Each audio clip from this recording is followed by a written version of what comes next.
Hey everybody, welcome back to the channel, welcome back to some more Warpforge.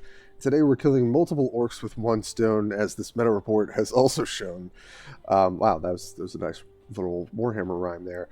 And I also want to go over all of the kind of underdog factions and the 3 decks that I played for each of those, as I imagine some people might have struggled, especially with orcs.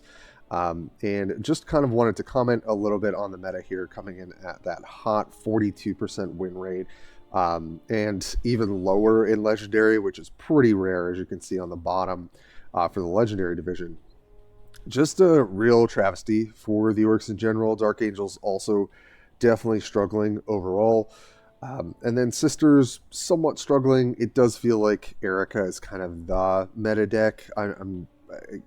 There's a lot of issues with Sisters mechanically speaking that has kind of held them back. And I think we're just probably going to be dealing with that issue for quite a while. But yeah, before I get ahead of myself, thanks as always for supporting the channel. Like, comment, subscribe. If you feel very generous, as I put in the last video, feel free to use my content creator link if you want to buy anything through the store. Right now, I don't think there's much to get, maybe some of the premium campaigns. But when we have the new faction dropping, fingers crossed, September, I'm not sure, then feel free to use that if you're picking up gold, picking up packs, anything like that. All helps to support the channel. So without further ado, let's dive in. All right, well, we got to start with kind of just talking about the orcs here. Man, they have been really, really struggling. I'm actually going to just go into the orc cards for a second just to start this conversation. I mean, there's so much that has just been completely changed about this faction. We've had multiple nerfs aimed at Mazrog, which, to be fair, when he was released, when he had the permanent buff for, like, or not permanent buff, but the full turn cycle buff where he had 3 on your turn, 3 on their turn, where he also had Stomp. It's unfortunate that they've kind of shifted the identity just to the ability and not having that sort of passive, because I think passive abilities in this game are kind of cool and bring a little bit of, more than two-dimensionality to the warlords themselves. But most of these warlords have been affected in a pretty negative way over time.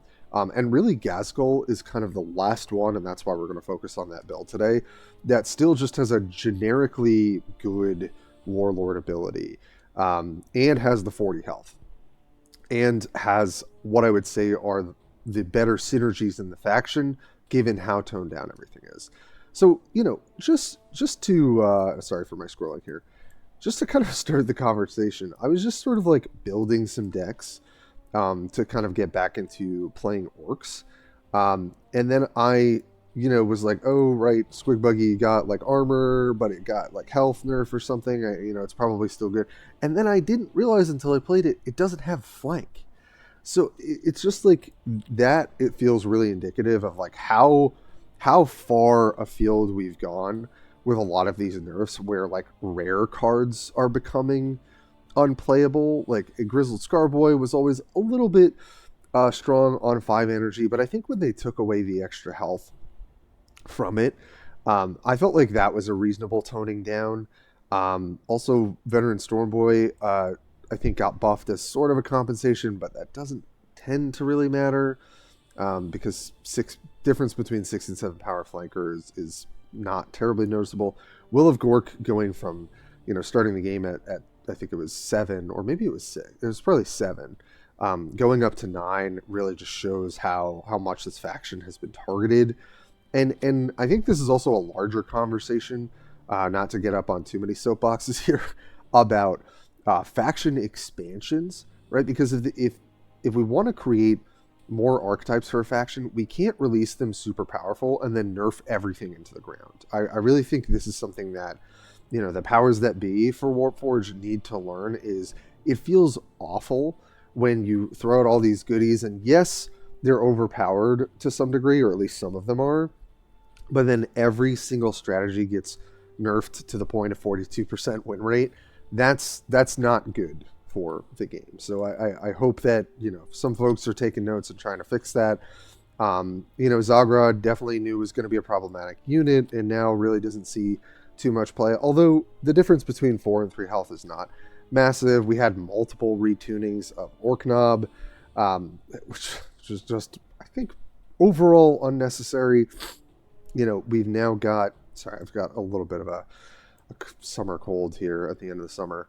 What were some of the other changes? I'm sure people are probably screaming at the screen because there's just been so many. Drag down also got changed pretty significantly. We've also had these Grot Autobomb squids. I don't think some of the stat nerfing was that bad, but when you're taking away kind of the identity of a lot of things, making a lot of the stratagems very clunky, kind of unplayable. There's also all these stratagems they added that just don't really have a home. Anyway, you get the gist. It's, orcs are in a really, really terrible spot. And so that begs the question, what do you actually play to get your 10 wins with orcs to do fairly well? And again, shout out to one of the greats, Slither. As Mineral said on my stream the other day, I just have a bunch of decks with Slither something. But this was one of the first kind of iterations, and it's definitely changed with some of the nerfings and I don't think really any buffs that orcs have gotten in quite a while.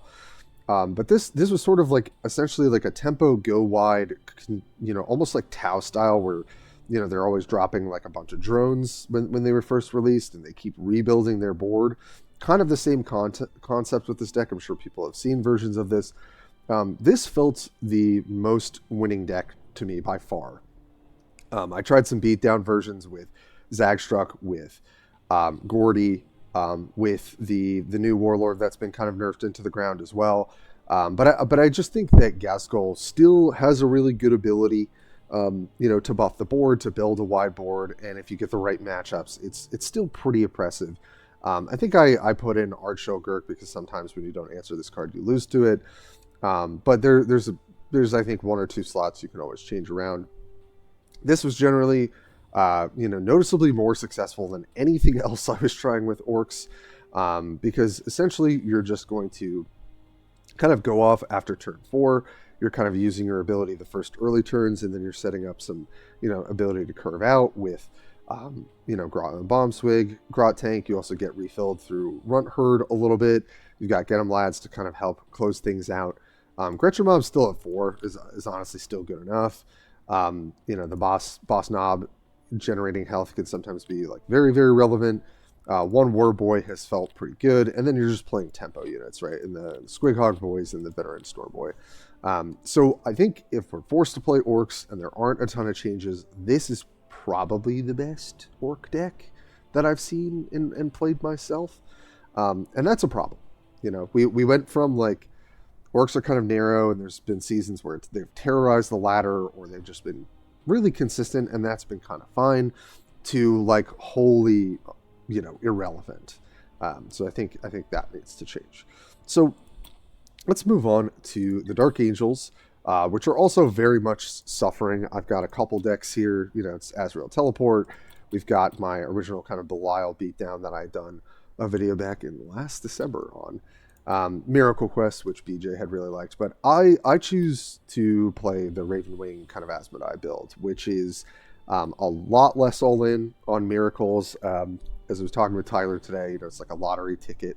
If you get your secret, you're really just going to play around your good units, building up a board early, to pressure.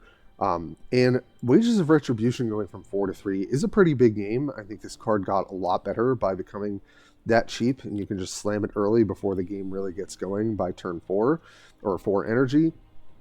And then you're kind of off to the races whenever you're clearing things, which isn't hard. You've got, Unwavering Zeal, you've got your flankers. It's really easy to start accumulating quest points from that. And then obviously you're just playing all of the best legendaries. And I didn't realize that Ezekiel had gotten this little bit of a buff with the Interromancer. Not a huge deal, but when this thing does stick and you get to cast this for 1, it is pretty nice. Deadly Hunters, you can come at me in the comments. This card was always too strong, giving you a bonus unit for their Warlord. I think it is exactly where it should be. And we should really be looking at maybe some of the other units, or, looking at how we can, find ways for Belial specifically to have an identity, because he just has none. I think Asmodai and Azrael have obviously always had the biggest identities in the faction. whether you're running teleport units or you're running quest units. And then Belial's kind of just sitting there being like, what do I get to play? So I think they should maybe rework his ability, or the slay trigger or something. Like I think Belial just needs a little bit of a different sort of flavor. You can keep him aggro beatdown, but you got to give him some other tools. I think specifically the interaction between Apothecary and Wages of Retribution is really nuts, and that's why I used to run 1 Apothecary, now I run 2, and then obviously you're just kind of running all the good units. There's not a ton of card draw. Again, we've got 1 Hunt the Fallen. To do that, you're really just trying to play out good units, even though Inner Circle Companion, I think, got changed a little bit. Maybe it didn't. I thought it did. Still feels pretty good. Tech Marine, when you are able to get this, triggers like a huge swing for you.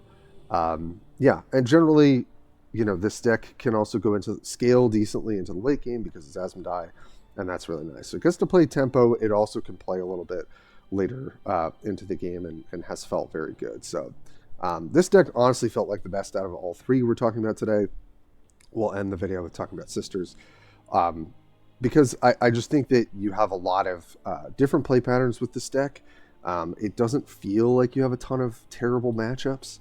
Asmodai kind of inherently puts your opponent under pressure because the later it goes, the more you're going to see those secrets.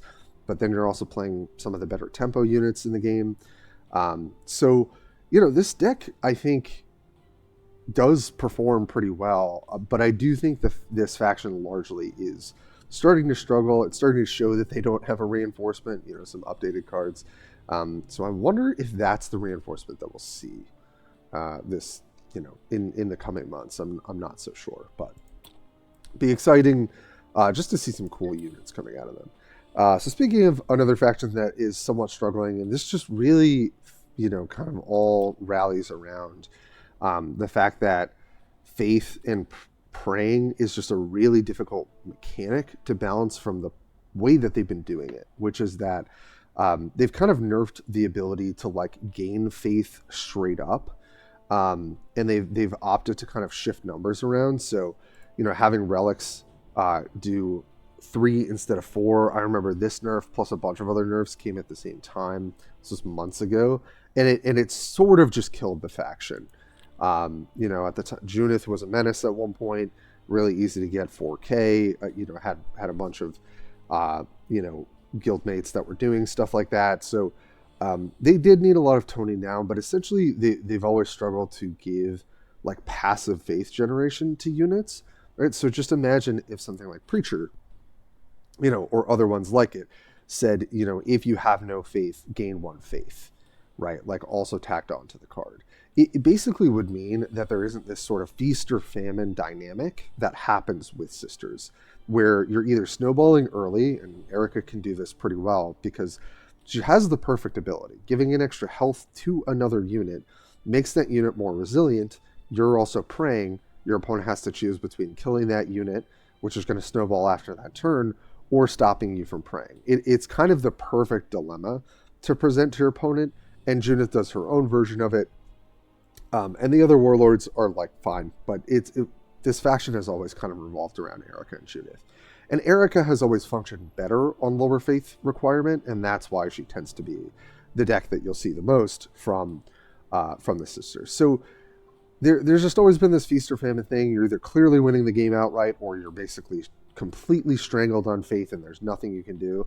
Looking at you Ultramarines, which have some of the best units to interact with the board in the game right now, and so it's just a pretty bad meta for Sisters to operate. But this deck still functions pretty well. I was pretty happy with the overall makeup. I shifted some numbers from an old build that I was working on. As you can see, a lot of this focuses on getting a 2-drop down or using Prayer, which is probably your best opener, into a 3-drop that's going to have a problematic amount of health, 5 health for Celestian and for the Ministorum Priest. As you can see, obviously just snowballing in. Could play 2 Relics of St. Catherine. I've just been operating with 1. You need to hit your 3 faith breakpoint. And as long as you can do that and you play Sacred Grove Sisters, it's going to be hard for your opponent to not let you snowball. So That's a tip for you guys who have been struggling with sisters at all, especially with Erika. If you can prevent her from hitting that 3 faith breakpoint, the longer you can in the early game, the higher your chances of winning that game become. Yeah, and then you just play all the hits, obviously with all the legendaries. This faction really needs all of them, so it's definitely tough for the new players, for the budget players. But it's still, I would say that, again, both this deck, both Asmodai, functioned way better than the Ghaz deck overall, or just like anything I was playing in Orkz. So those are the 3 underdog factions. I'm like always really scared of what the buffs are going to look like. Orkz, I think, maybe revert some of the stratagem energy costs, maybe give some things back flank that was sort of their identity. There's plenty of stuff you can do for the Orkz without making them, a meta powerhouse. I think they just shift. They just have accumulated so many nerfs over time. It's really just sunk the faction.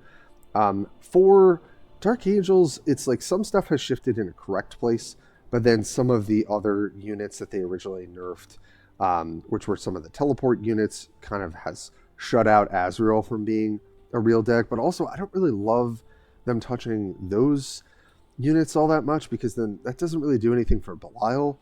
And there are just some factions where they really kind of just do the one thing, and that's not great. The balance changes are supposed to be about warlord diversity. So I think, those are my thoughts for Dark Angels, which I think could use definitely a little bit of help.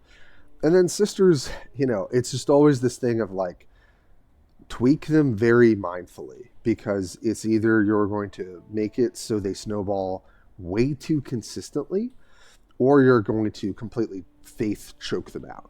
So it's really about maybe shifting a couple numbers. But again, I think if you add some units that just passively give a faith point or something like that, it means that people can play aggressively into Sisters, but Sisters isn't just going to auto lose. So there's some other things that I think they could be doing, and hopefully they'll look at some of those units. But kind of an interesting video to do. Maybe I'll do something like this for other seasons, as long as we've got these like underdog factions, which is really talk about how weak are they, how can you still play them effectively, what are the decks that I would recommend. On the whole, looking at the meta report, Ultramarines looking pretty good, Eldar looking pretty good, Tau showing up a little bit more. I'm not surprised by, actually, because I think that they have kind of been in this space where they have benefited a little bit from some changes here and there to their stratagems. I think it was a couple months ago. I actually found Tau had quite a wealth of decks I could play with. I think Anva is probably still on top, but I had some fun playing Shadow Sun suits and all that good stuff. So we'll see how the meta shakes out after some changes. I just hope for some good kind of mindful buffs to the lower tier factions. I think would be great. And then, yeah, probably toning down the Ultramarines. I think that probably needs to happen. But everything else, I think, is somewhat close together. The other outlier I would say before we wrap up is Gene Stealers. It's really just Primus Sapha. So it's kind of the same for Tyranids, right? It's sort of just Swarm Lord. I actually played a little bit of the Neuro deck, which was just kind of fun because I like the play style. But yeah, I think they also really, like, if they have the time and they're not pushing out a bunch of content, like really think about how are these factions with like one warlord, how can we address that, right? Because that's just not great, not fun for pretty much most players, I would say. All right, said enough. I'm sure this is long enough, but thanks for joining for kind of this new video format. We talk a little bit about the meta report and then kind of dive into some of the worst performers. So I hope it was helpful. Thanks as always for sticking with me, and I will catch you guys next time.